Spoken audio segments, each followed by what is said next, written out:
وأخيرا جبت لكم خدعة الدخول إلى الحجرة للصعود إلى الجراند ماستر بأسهل طريقة.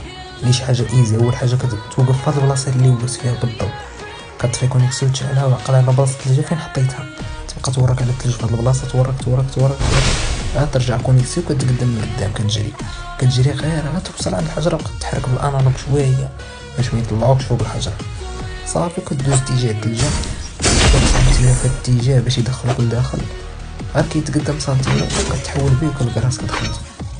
تاني خطوة كتحتاج القوة ديالك كديرها صافي وكيدخل عندك بنادم. كتحتاج كلا ما تنساش الخوت، كلا غينفعكم بزاف هاد الخدعة، وتطلق بها السكور وتجيب جراند ماستر بأسهل طريقة.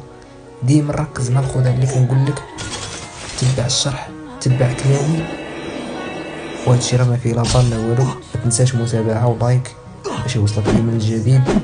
يلا بيس الخوت، دخلوا شوفوا الخدع في الباج، راه كاين خدع الهروة.